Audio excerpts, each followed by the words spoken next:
इस एग्जाम्पल में बोला गया है कि a rod of mass small m and length capital L is held vertically on a smooth horizontal floor. If the rod begins to fall from this position, find the speed of its center of mass when it makes an angle theta with the vertical. Clear है? ठीक. यह JEE में पूछा गया प्रश्न है और काफी कॉन्सेप्चुअल प्रश्न है. क्लियर है? तो जैसा कि इस एग्जाम्पल में बोला गया है कि यह एक यूनिफॉर्म रॉड है और इस रॉड का जो मास दिया गया है, रॉड के मास को m बोला गया और लेंथ को l बोला गया है. क्लियर है? और यह जो सरफेस दिया गया है, यह सरफेस स्मूथ सरफेस है, यानी कि इस रॉड और सरफेस के बीच में अगर रिलेटिव मोशन होता है तो इनके बीच में किसी भी तरह का कोई फ्रिक्शन फोर्स नहीं लगेगा. क्लियर है? ठीक. अब यह बोला गया है कि यह रॉड अपने इस पोजीशन से फॉल करना शुरू करता है. क्लियर है? जब यह रॉड अपने इस पोजीशन से फॉल करना या गिरना चालू करेगा तो उस टाइम इस रॉड पे कौन कौन सा फोर्स लग रहा होगा. यदि हम लोग उस फोर्स को ध्यान से देखें तो पाएंगे कि उस समय इस रॉड का जो सेंटर ऑफ मास होगा, उस सेंटर ऑफ मास पर इस रॉड के लेंथ के अलोंग इस सरफेस के परपेंडिकुलर एक वेट लग रहा होगा mg. क्लियर है? ठीक. और साथ ही साथ रॉड का यह इस सरफेस और यह जो मेरा फ्लोर का सरफेस है, इनके बीच में एक नॉर्मल फोर्स ऐसे लग रहा होगा. कोई नॉर्मल फोर्स कुछ इस डायरेक्शन में रॉड पे लग रहा होगा. क्लियर है? चूंकि यह सरफेस स्मूथ सरफेस है तो इस रॉड और इस सरफेस के बीच में किसी भी तरह का कोई फ्रिक्शन फोर्स लग नहीं रहा होगा. क्लियर है? तो इस तरीके से हम कह सकते हैं कि इस रॉड पे जो फोर्स लगेगा वह दो ही फोर्स लगेगा. एक mg जो वर्टिकली डाउनवर्ड डायरेक्शन में लगेगा और एक नॉर्मल रिएक्शन. अगर नॉर्मल रिएक्शन को हम लोग कैपिटल N बोल दे तो यह कैपिटल N इस mg के अपोजिट डायरेक्शन में लगेगा. क्लियर है? ठीक. तो इस तरीके से हम यह कंफर्म हो गया कि इस रॉड पे जो भी फोर्स लगेंगे वे फोर्स इस स्मूथ सरफेस के परपेंडिकुलर डायरेक्शन में ही लगेंगे. क्लियर है? ठीक. यानी कि इस स्मूथ सरफेस के पैरेलल इस रॉड पे कोई फोर्स नहीं लगेगा. क्लियर है? यदि हम लोग इस सेंटर ऑफ मास पे इस सरफेस के पैरेलल एक फोर्स की कल्पना करेंगे तो कोई फोर्स लगेगा इस सेंटर ऑफ मास पे इस सरफेस के पैरेलल? कोई फोर्स नहीं लगेगा, यानी कि नो फोर्स. क्लियर है? ठीक. हम कह सकते हैं कि जब यह रॉड फ्री फॉल करेगा तो इस रॉड का जो सेंटर ऑफ मास होगा वह centre of mass vertically downward direction में मूव करेगा. क्लियर है? क्यों? क्योंकि हॉरिजॉन्टल डायरेक्शन में कोई फोर्स नहीं लग रहा है. क्लियर है? तो एक लाइन आप नोट कर लीजिए. Since the rod is falling freely due to the gravity, the only force acting is that of gravity in the perpendicular direction.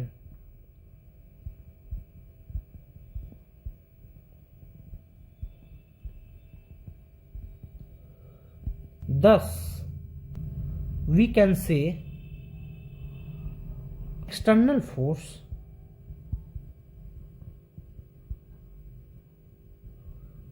acting in horizontal direction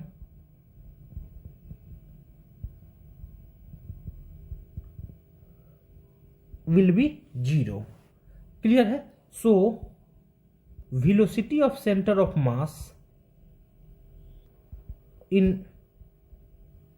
horizontal direction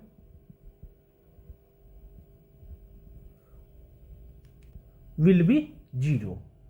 clear है? ठीक. यदि हम लोग horizontal direction को x axis मान ले तो rod के लेंथ के अलोंग हमें यह कौन सा एक्सिस मिल जाएगा? y एक्सिस मिल जाएगा. क्लियर है? ठीक. तो हम कह सकते हैं कि VCM along x axis will be 0. Clear है? So finally we can say center of mass of the rod will move in vertically downward direction.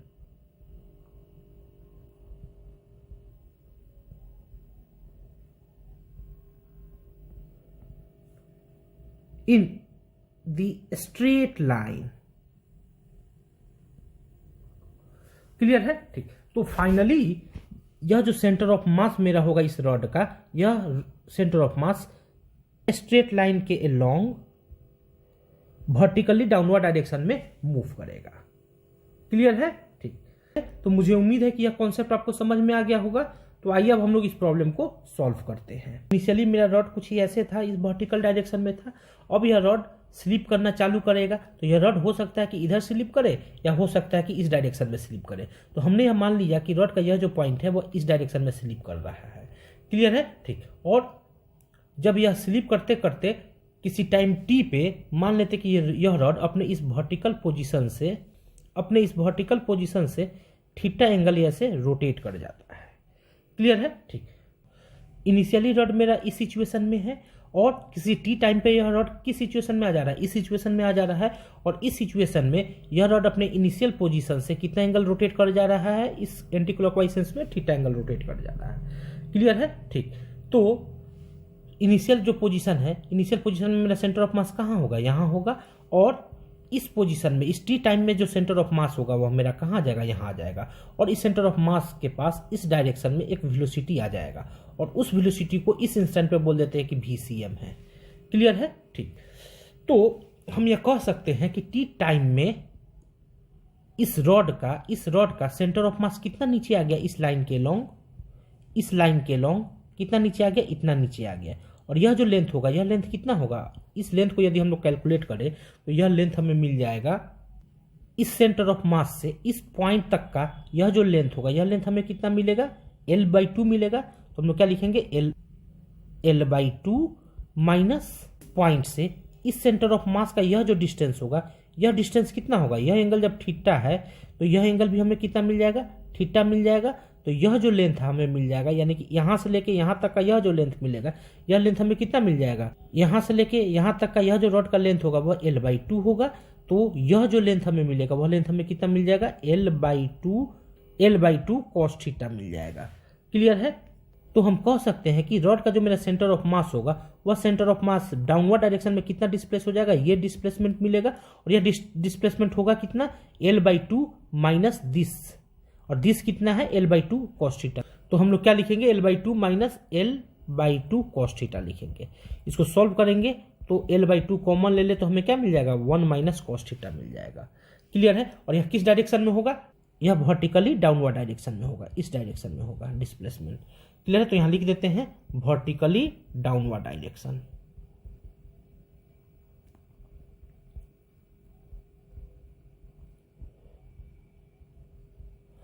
Clear है? ठीक। और इस डिस्प्लेसमेंट को यदि हम लोग y बोल दे तो y बराबर फाइनली हमें क्या मिल गया? L/2 into 1 minus cos theta मिल गया। क्लियर है? ठीक। और यदि हम लोग इस y को टाइम के रेस्पेक्ट में डिफ्रेंशिएट कर दे, यानी कि dy/dt निकाल दे, तो हमें क्या मिल जाएगा? d into L/2 into 1 minus cos theta upon dt मिल जाएगा। सॉल्व करेंगे, L/2 कॉन्स्टेंट है, बाहर आ जाएगा। तो अंदर क्या मिलेगा? d1 अपॉन dt मिलेगा minus d cos theta upon dt मिलेगा। क्लियर है? ठीक। तो इससे हमें क्या फाइनली मिल जाएगा? L/2, यह टर्म तो जीरो हो गया, तो जीरो माइनस, और cos थीटा का डिफ्रेंसिएशन क्या होता है? माइनस साइन थीटा होता है। तो माइनस माइनस क्या हो गया? Plus sign theta into D theta upon dt मिल जाएगा। क्लियर? इसको आगे सॉल्व करेंगे तो हमें क्या मिलेगा? L/2 sine theta. और इस डी थीटा अपॉन dt को हम लोग क्या बोल सकते हैं? इस डी थीटा अपॉन dt को हम लोग बोल सकते हैं angular velocity of the rod. Clear है? यानी कि यदि हम मान लें कि इस रॉड का जो एंगुलर वेलोसिटी है वह ओमेगा है, किस सेंस में? एंटी क्लॉकवाइज सेंस में। तो यह जो डी थीटा अपॉन dt होगा वह क्या हमें मिल जाएगा? ओमेगा के इक्वल। यानी कि जब इस रॉड का centre of mass y displacement नीचे शिफ्ट कर जाएगा तो उस इंस्टेंट पे इस रॉड के पास एक एंगुलर वेलोसिटी भी होगा, जिसे हम लोग क्या बोलेंगे? ओमेगा बोलेंगे। क्लियर है? और ओमेगा कितना होगा? डी थीटा अपॉन dt होगा। क्लियर? ठीक। और इस dy अपॉन dt को हम लोग क्या बोल सकते हैं? VCM बोल सकते हैं। क्लियर है? क्लियर है? ठीक। यानी कि इस इंस्टेंट पे इस रॉड का जो सेंटर ऑफ मास होगा, उस सेंटर ऑफ मास का जो वेलोसिटी होगा वह VCM होगा। और वह किस डायरेक्शन में होगा? वर्टिकली डाउनवर्ड डायरेक्शन में होगा। किस लाइन के अलोंग? इसी डॉटेड लाइन के अलोंग होगा। क्लियर है? ठीक। तो इसको हम लोग क्या लिख सकते हैं? VCM लिख सकते हैं। क्लियर है? ठीक। जब यह रॉड अपने इस इनिशियल पोजीशन से थीटा एंगल रोटेट कर जाएगा तो इस रॉड के पास दो वेलोसिटी होगा। यह इस रॉड के पास एक एंगुलर वेलोसिटी ओमेगा आ जाएगा और ओमेगा बराबर क्या होगा, D theta upon D T होगा। और दूसरा, इस रॉड का जो सेंटर ऑफ मास होगा, उस सेंटर ऑफ मास के पास एक लीनियर वेलोसिटी होगा और वह लीनियर वेलोसिटी कितना होगा, VCM होगा। क्लियर है? और VCM कितना होगा, कुछ इतना होगा। क्लियर है? ठीक। अब यदि हम लोग इस ओमेगा का वैल्यू कैलकुलेट करना चाहें तो इस ओमेगा का वैल्यू हम लोग कैसे कैलकुलेट करेंगे, आइए हम लोग कैलकुलेट कर ही लेते हैं। तो हम लोग यह देख रहे हैं कि रॉड का यह जो सरफेस है और यह जो मेरा फर्श का सरफेस है, दोनों के बीच में किसी भी तरह का कोई फ्रिक्शन फोर्स लग रहा है, नहीं लग रहा है। क्लियर है? तो हम यह कह सकते हैं कि किसी भी तरह का कोई एनर्जी का लॉस नहीं होगा। क्लियर है? ठीक। तो एक लाइन और नोट कर लीजिए, since is frictionless, so no loss in energy। Clear है? जब एनर्जी का लॉस नहीं होगा तो इनिशियल एनर्जी वह किसके इक्वल हो जाएगा, फाइनल एनर्जी के इक्वल हो जाएगा। क्लियर है? ठीक। यदि हम लोग ग्राउंड को, इस ग्राउंड के लेवल को रिफरेंस लेवल मान ले तो रॉड का यह जो मेरा इनिशियल पोजीशन है, इस पोजीशन में इस रॉड का जो सेंटर ऑफ मास होगा ग्राउंड से कितना हाइट एबव होगा, L/2 हाइट एबव होगा। और इस रॉड का मास क्या है, स्मॉल m हम लोग मान ले, तो इस रॉड का जो पोटेंशियल एनर्जी होगा वह पोटेंशियल एनर्जी कितना हो जाएगा, mg इंटू L/2 होगा। क्लियर है? ठीक। और इस रॉड के पास इस इनिशियल सिचुएशन में किसी भी तरह का कोई काइनेटिक एनर्जी होगा, नहीं होगा। तो काइनेटिक एनर्जी जो होगा इस इनिशियल सिचुएशन में इस रॉड का, वह कितना हो जाएगा, 0 हो जाएगा। क्लियर है? तो इनिशियली जो मेरा टोटल एनर्जी हो गया इस रॉड के पास, वह कितना हो गया, potential energy plus kinetic energy. तो पोटेंशियल एनर्जी हमारे पास कितना है, mg इंटू L/2 है। काइनेटिक एनर्जी कितना है, 0 है, इज इक्वल टू। अब हम लोग इस सिचुएशन में, यह मेरा क्या है, रॉड का फाइनल सिचुएशन है, इस सिचुएशन में रॉड का एनर्जी निकाल लेते हैं। तो इस सिचुएशन में रॉड के पास कौन कौन सा एनर्जी होगा, यह रॉड अपने सेंटर ऑफ मास के अबाउट इस एंगुलर वेलोसिटी ओमेगा से क्या करेगा, रोटेट भी कर रहा है और सेंटर ऑफ मास के पास एक लीनियर वेलोसिटी भी है VCM। और इसका जो सेंटर ऑफ मास है वह सेंटर ऑफ मास इस रेफरेंस लेवल से इतना हाइट एबव है। और यह हाइट हमने कैलकुलेट कर लिया, यहां से लेके यहां तक का यह जो हाइट है, यह हाइट हमने कैलकुलेट किया, वो हमें कितना मिला है, L/2 cos थीटा मिला है। क्लियर है? तो इस फाइनल सिचुएशन में रॉड के पास कौन कौन सा एनर्जी होगा, एक इस ओमेगा के कारण एनर्जी होगा, उस एनर्जी को हम लोग क्या बोल देंगे, हाफ आई ओमेगा स्क्वायर बोल देंगे। क्लियर है? ठीक। दूसरा कौन सा एनर्जी होगा, इस VCM के कारण एनर्जी होगा, तो उस एनर्जी को हम लोग क्या लिखे बोलेंगे, mVCM का स्क्वायर बोलेंगे। प्लस तीसरा कौन सा एनर्जी होगा, क्योंकि इस रॉड का जो सेंटर ऑफ मास होगा वह इस रेफरेंस लेवल से कितना हाइट पे है, इतना हाइट पे है, यानी कि L/2 cos थीटा के हाइट पे है। तो इस रॉड के पास एक पोटेंशियल एनर्जी भी होगा और वह एनर्जी हम लोग कितना लिख देंगे, स्मॉल mg इंटू हाइट कितना है, ये हाइट है, और यह हाइट हमने कितना कैलकुलेट किया, L/2 cos थीटा कैलकुलेट किया, तो क्या लिख देंगे, L/2 cos थीटा लिख देंगे। क्लियर है? ठीक। यानी कि इस फाइनल सिचुएशन में इस रॉड के पास कितना एनर्जी होगा, कुल इतना एनर्जी। क्लियर है? ठीक। तो बस फाइनल एनर्जी हमें कितना मिल गया, इतना मिल गया। हम लोग पुटअप करके सॉल्व कर लेते हैं। तो EF की जगह पे हम लोग क्या लिखेंगे, half I omega square plus half m VCM square plus mg L/2 cos theta लिख देंगे। क्लियर है? ठीक। आई कितना होगा, तो इस सेंटर ऑफ मास से गुजरने वाले एक्सिस के अबाउट इस रॉड का जो मोमेंट ऑफ इनर्शिया होता है वह कितना होता है, mL/12 होता है। तो क्या लिखेंगे, हाफ, इस आई की जगह पे क्या लिखेंगे, mL/12 into omega square plus half m VCM हमने कैलकुलेट कर लिया, वो हमारे पास कितना है, इतना है। तो क्या लिख देंगे, L/2 sine theta into omega का square plus small mg L/2 cos theta लिख देंगे। इधर हमें क्या मिल रहा है, mg L/2 मिल रहा है। क्लियर है? ठीक। तो यहां से हम लोग देख रहे हैं कि m कैंसिल आउट हो गया। क्लियर है? और यह 2 कैंसिल आउट हो गया। तो हमें क्या मिल जाएगा, इधर हमें क्या मिल जाएगा, GL मिल जाएगा, और इधर हमें क्या मिलेगा, L² ओमेगा स्क्वायर अपॉन 12 मिलेगा, L² ओमेगा स्क्वायर अपॉन 12 मिलेगा। क्लियर है? और क्या मिलेगा, plus L square sine square theta omega square upon 4 मिलेगा, plus L square omega square sine square theta upon 4 मिलेगा, प्लस और क्या मिलेगा हमें इधर GL upon GL into cos theta मिलेगा, मिल जाएगा जीएल इंटू कॉस थीटा मिल जाएगा। क्लियर है? ठीक। तो इसको और आगे सॉल्व करेंगे तो यह एल से यह स्क्वायर कैंसिल आउट हो जाएगा, यह स्क्वायर कैंसिल आउट हो जाएगा और यह एल कैंसिल आउट हो जाएगा। क्लियर है? तो जी बराबर हमें क्या मिलेगा, L omega square upon 12 plus L omega square sine square theta upon 4 plus g cos theta मिल जाएगा। क्लियर है?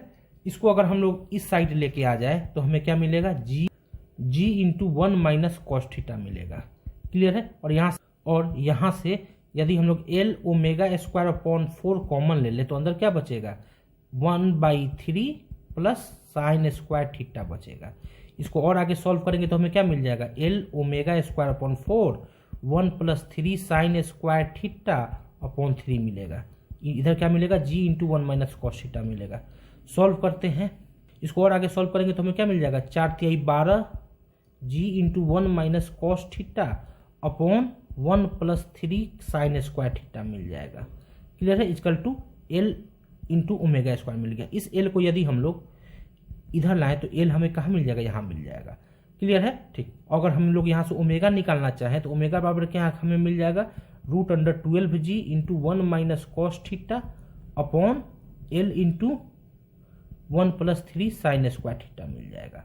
क्लियर है? तो यही हमें किस चीज़ का वैल्यू मिल गया, ओमेगा का वैल्यू मिल गया एट द टाइम टी।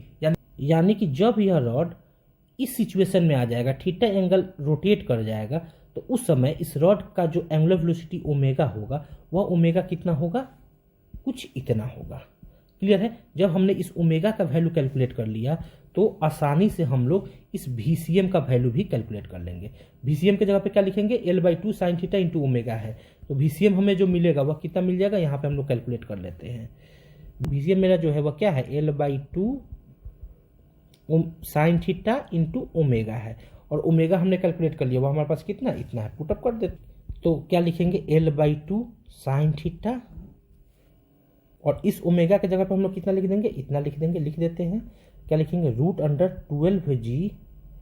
अब 1 माइनस कॉस थीटा को क्या लिख सकते हैं, 2 साइन स्क्वायर थीटा अपॉन 2 लिख सकते हैं, तो इंटू क्या लिख देंगे, 2 साइन स्क्वायर थीटा अपॉन 2, और नीचे क्या है, L into 1 + 3 sine square theta है। क्लियर है? ठीक। यदि हम लोग L को अंदर ले जाए तो L स्क्वायर अंदर चला जाएगा, 2 को अंदर ले जाए तो 4 अंदर चला जाएगा, तो हम लोग क्या लिखेंगे, साइन थीटा इंटू रूट अंदर क्या लिखेंगे, इस L स्क्वायर को इस L को जब अंदर ले जाएंगे तो L स्क्वायर हो जाएगा, और इस 2 को अंदर ले जाएंगे तो नीचे 4 लिखेंगे। क्लियर है? Into 12g into 2 into sign square theta by 2 upon L into 1 + 3 sine square theta. Clear है?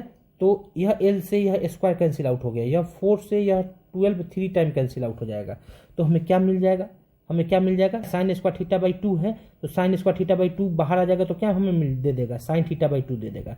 तो sine theta by 2 into sine theta into root under, यहाँ से 3 है ना, ये 3 दूनी 6 जी ऊपर बचेगा, और एक L ये बचेगा, स्क्वायर कटा है, L तो बचा ही है, L अपॉन नीचे क्या बचा है, 1 + 3 साइन स्क्वायर थीटा। क्लियर है? ठीक। तो यह हमें किस चीज़ का वैल्यू मिल गया, VCM का वैल्यू मिल गया। यानी कि जब यह एंगल थीटा रोटेट कर जाएगा तो उस समय इस रॉड का जो सेंटर ऑफ मास होगा, उस सेंटर ऑफ मास का जो वेलोसिटी होगा वह वेलोसिटी कितना होगा, कुछ इतना होगा। क्लियर है? तो मुझे उम्मीद है कि VCM निकालना भी आप सीख गए थीटा के फॉर्म में, और ओमेगा भी निकालना आप सीख गए थीटा के फॉर्म में। क्लियर है? ठीक। आप यहाँ पे देख रहे हैं कि इस सेंटर ऑफ मास का जो मोशन होगा वह इस डॉटेड लाइन के लॉन्ग स्ट्रेट लाइन में ही होगा। क्लियर है? ठीक। अगर हमसे यह पूछ दिया जाए कि रॉड का अगर यह पॉइंट ए हो, अगर आपसे यह पूछ दिया जाए कि रॉड पर स्थित यहाँ पे कोई पॉइंट ए है, तो इस ए पॉइंट का मोशन कैसा होगा वह डिफाइन करके बताइए। तो कैसे बताएंगे, आइए इसे भी हम लोग सॉल्व कर ही लेते हैं अगले पेज में।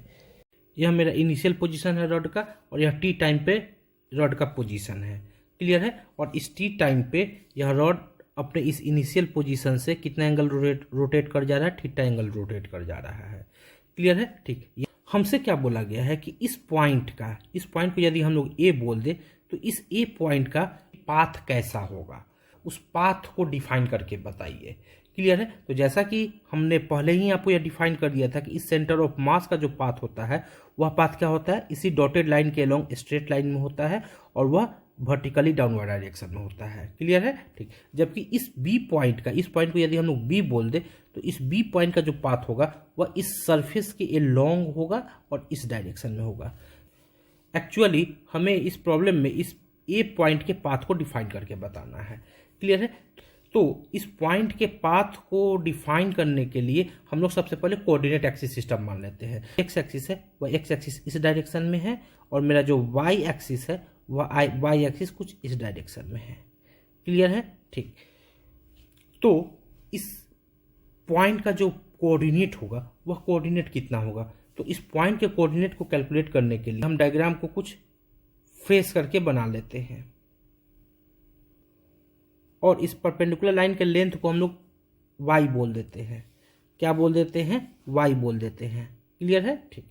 तो यहां से लेके यहां तक का यह जो लेंथ होगा, यह लेंथ को यदि हम लोग x बोल दे, क्लियर है, ठीक। तो इस पॉइंट का जो कोऑर्डिनेट होगा वह कोऑर्डिनेट क्या हो जाएगा, -x, y हो जाएगा। क्लियर है, ठीक। क्यों, क्योंकि इस पॉइंट को यदि हम लोग ओरिजिन बोलेंगे तो x हमेशा निगेटिव में आएगा। क्लियर है, ठीक।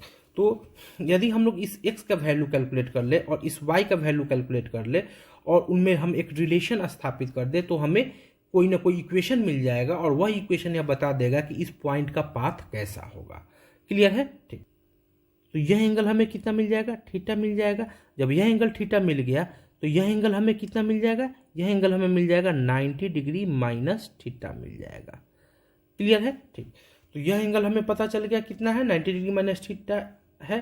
क्लियर है, ठीक। तो यह जो मेरा y होगा, y बराबर हम लोग क्या लिखेंगे, y बराबर हम लोग लिखेंगे इस b पॉइंट से लेके इस a पॉइंट तक का जो लेंथ होगा वह कैपिटल L होगा। तो y बराबर हम लोग क्या लिखेंगे, capital L into sine 90 degree minus theta लिखेंगे। क्लियर है। और साइन 90 डिग्री माइनस थीटा क्या होता है, कॉस थीटा होता है। तो हम लोग क्या लिख देंगे, L इंटू कॉस थीटा लिख देंगे। क्लियर है, ठीक। तो y बराबर हमें कुछ इतना मिल गया। अब हम लोग इस x का वैल्यू कैलकुलेट कर लेते हैं। तो यह x हमें कितना मिलेगा, x के वैल्यू को कैलकुलेट करने के लिए हम लोग करेंगे कि हम लोग इस सेंटर ऑफ मास से इस y पे एक परपेंडिकुलर लाइन ऐसे ड्रॉ करेंगे। क्लियर है। तो जब यह x होगा तो यह भी क्या हो जाएगा, x हो जाएगा। क्लियर है। और जब यह एंगल थीटा है तो यह एंगल क्या हो जाएगा, 90 डिग्री माइनस थीटा हो जाएगा। क्लियर है। तो और इस सेंटर ऑफ मास से इस ए पॉइंट का जो लेंथ होगा वह क्या हो जाएगा, L/2 हो जाएगा। तो x बराबर हम लोग क्या लिखेंगे, x बराबर जो हम लोग लिखेंगे वह क्या लिख देंगे, L/2 into cos 90 degree minus theta लिख देंगे। क्या लिख देंगे, L/2 into cos 90 degree minus theta लिखेंगे। क्लियर है, ठीक। और कॉस 90 डिग्री माइनस थीटा क्या होता है, साइन थीटा होता है। तो हम लोग क्या लिख देंगे, L/2 साइन थीटा लिख देंगे। क्लियर है, ठीक। तो यह हमें x मिल गया। तो हम कह सकते हैं कि इस ए पॉइंट का जो कोऑर्डिनेट होगा वह कोऑर्डिनेट क्या आ जाएगा, -L/2 sine theta comma L cos theta मिल जाएगा हमें। क्लियर है, ठीक। यहां हमने माइनस साइन क्यों लिखा है, क्योंकि यह जो मेरा x है वह ओरिजिन से निगेटिव x एक्सिस के डायरेक्शन में है। तो x का जो कोऑर्डिनेट होगा वह निगेटिव होगा। क्लियर है। एक्चुअली हमें इस x में और इस y में एक रिलेशन स्थापित करना है। तो रिलेशन को स्थापित करने के लिए हम लोग करेंगे क्या, हम लोग यहाँ से कॉस थीटा निकाल लेंगे। तो कॉस थीटा बराबर हम लोग क्या लिख सकते हैं, कॉस थीटा बराबर हम लोग लिख सकते हैं y/L लिख सकते हैं। क्लियर है, ठीक। x एक्चुअली किस में आएगा, निगेटिव में आएगा। तो हम लोग यहाँ पे माइनस साइन लगा ही देते हैं। हम लोग साइन थीटा निकालना चाहें तो साइन थीटा बराबर हम लोग क्या लिख देंगे, -2x/L लिख देंगे। क्लियर है, ठीक। और हम लोग जानते क्या है, और हम लोग जानते हैं sine square theta plus cos square theta is equal to 1 होता है। तो साइन थीटा हमने कितना निकाला है, कुछ इतना निकाला है। तो डाल देते हैं -2x/L का स्क्वायर प्लस कॉस थीटा हमारे पास कितना है, कुछ इतना है। तो लिख देते हैं y/L का स्क्वायर इज इक्वल टू 1।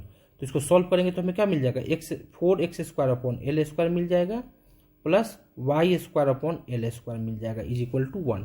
इसको थोड़ा सा और अरेंज करें तो हम लोग क्या लिखेंगे, X square upon L square upon 4 plus Y square upon L square is equal to 1।